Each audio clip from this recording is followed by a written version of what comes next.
Supervisión y manejo de personal. Chicos y chicas del módulo de habilidades gerenciales, como les comenté en la clase, este video es para reforzar el conocimiento adquirido durante la primera semana en el módulo Supervisión y manejo de personal. Vamos a iniciar. Al principio de la clase nos enfocamos en alinear conceptos y uno de los conceptos que estuvimos trabajando fue el de para ti, que es guiar. Llegamos a la conclusión que para guiar un grupo de personas, un equipo de trabajo, es necesario, número uno, conocer lo que haces, de preferencia haberlo hecho y sobre todo tener un punto de partida y un punto de llegada con el cual puedes establecer una ruta, pero saber a dónde vas es de lo más importante. El segundo concepto fue controlar. ¿Qué es controlar? Aquí estuvimos hablando o generando el conocimiento. Algunas personas decían que es conocer todo lo que hacen las personas, pero sobre todo el cómo lo hacen, con la finalidad de llevar un control de lo que se está haciendo en tiempo y forma. Y el concepto número 3 del que estuvimos platicando fue qué es dirigir. Cuando hablamos de dirigir, llegamos a la conclusión que es importante, uno, tener el conocimiento, número dos, la compatibilidad de metas, que es esencial en un proceso directivo, director versus equipo, y por último, un muy buen proceso de comunicación. Una vez que alineamos estos conceptos, pasamos ya al concepto de supervisión, donde estuvimos analizando tres diferentes versiones. El número uno decía, supervisar significa ejercer la vigilancia o inspección general o superior de una cosa. Comentábamos que este es del diccionario de María Moliner de 1998. El segundo concepto era que consiste en controlar y ejecutar el trabajo a fin de hacerlo más eficiente. Esto era una de las partes más importantes del proceso, o es una de las partes más importantes del proceso, que es mejorarlo o maximizar su eficiencia. Pues la persona que supervisa cuenta con un nivel de planeación, planificación mayor al de otras personas. Y por último, nos quedamos con el concepto que la supervisión, según la etimología de la palabra, significa mirar desde lo alto, lo cual induce la idea de una visión global del proceso. Por otra parte, en su concepto más propio, la supervisión es un proceso mediante el cual una persona procesadora de un caudal de conocimientos y experiencias asume la responsabilidad de dirigir a otras para lograr un objetivo. Una vez que finalizamos un concepto, pasamos a la parte esencial de la clase.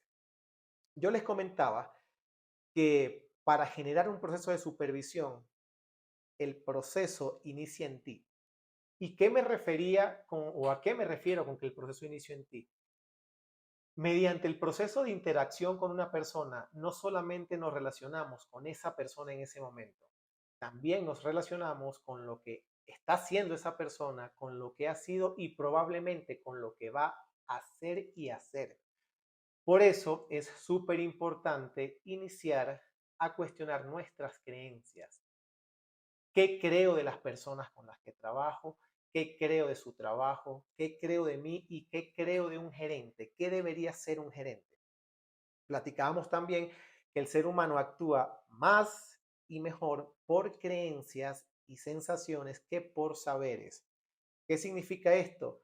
Que muchas veces la RAE puede definir un concepto de una manera súper explícita, sin embargo, el colaborador o tú como gerente vas a actuar la mayor parte de las veces con base en tus creencias.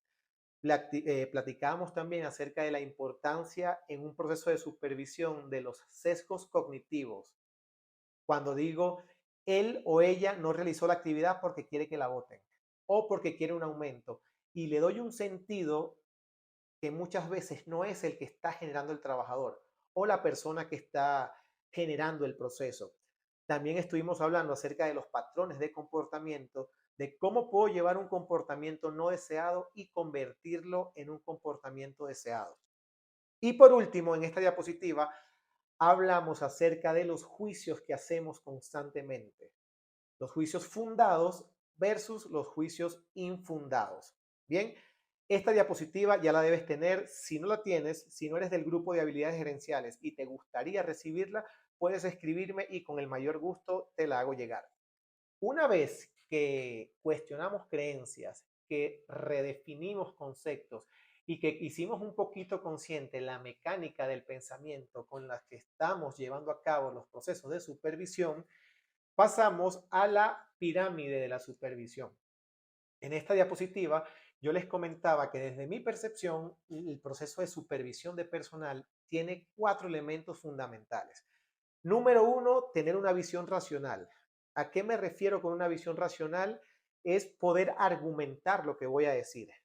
No es simplemente llegar y decirle al colaborador, yo presiento que te vas a equivocar, o yo soñé que el proceso no lo estabas haciendo bien, o tengo rato viéndote y estás haciendo las cosas de mala gana. No, es importante hablar y comunicarnos con base en hechos. Y un ejemplo que colocaba en la clase era, por ejemplo, Héctor, me he dado cuenta que los correos tienen que llegar a las 6 de la tarde y constantemente las últimas 2 semanas han llegado después de las 2 de la tarde. ¿Qué está pasando? ¿Qué necesitas para llevar las cosas o generar las actividades de la manera que están planificadas? Cuando yo vuelvo mi argumento, mi comunicación con base en un hecho y no en lo que yo creo, se vuelve más eficiente el proceso de comunicación y de igual forma el proceso que está generando el colaborador. El siguiente nivel era, debe tener una visión voluntaria.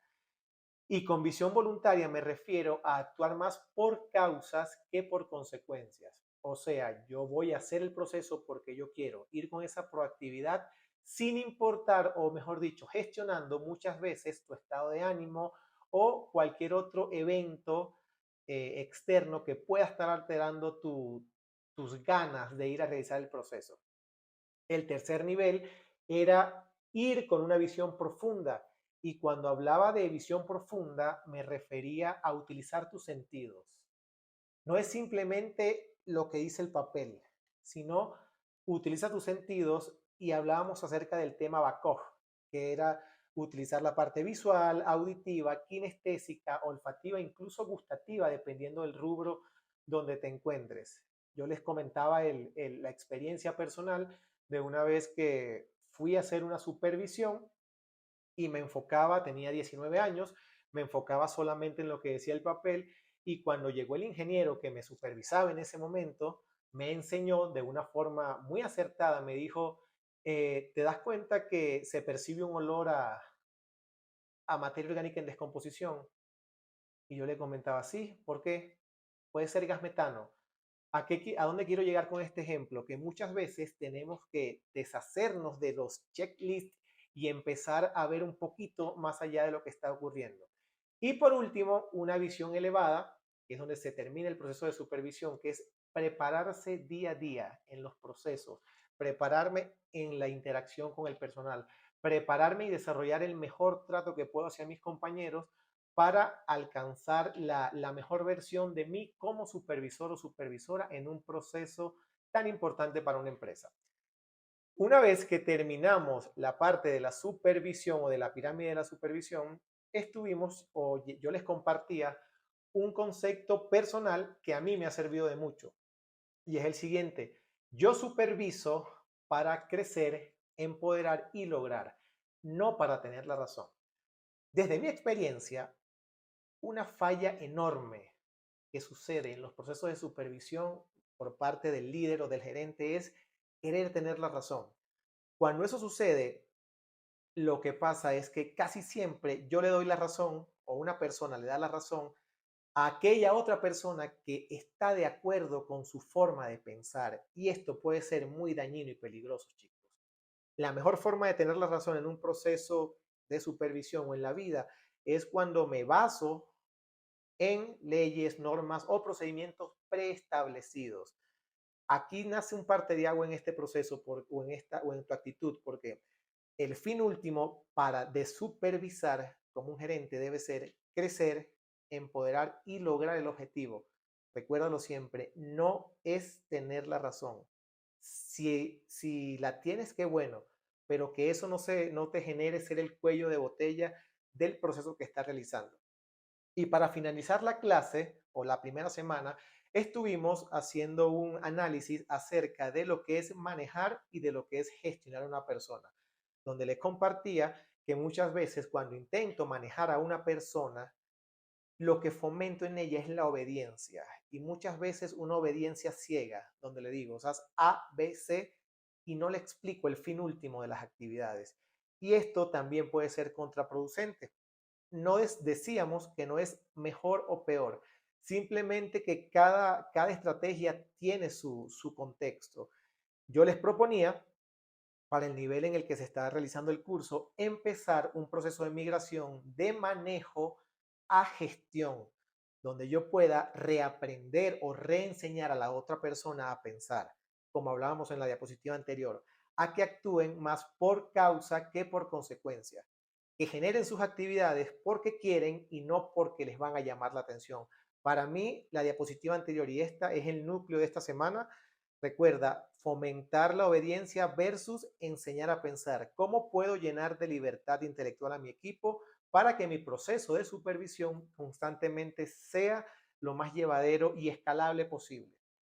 Y ya cerramos la semana con el concepto de gestión, que era la gestión del talento humano, se refiere al conjunto de políticas, prácticas y técnicas necesarias para dirigir recursos humanos, poniendo en práctica procesos, selección y capacitación hasta recompensas con la finalidad de mantener o elevar un desempeño.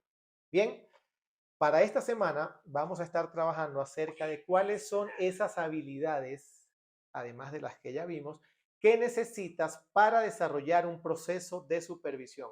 Como siempre, mi nombre es Héctor Herrera. Me gustaría dudas y preguntas en los comentarios. Y si tú estás viendo este video y no eres del grupo de habilidades gerenciales, mándame un correo, un mensaje y con mucho gusto te comparto la presentación.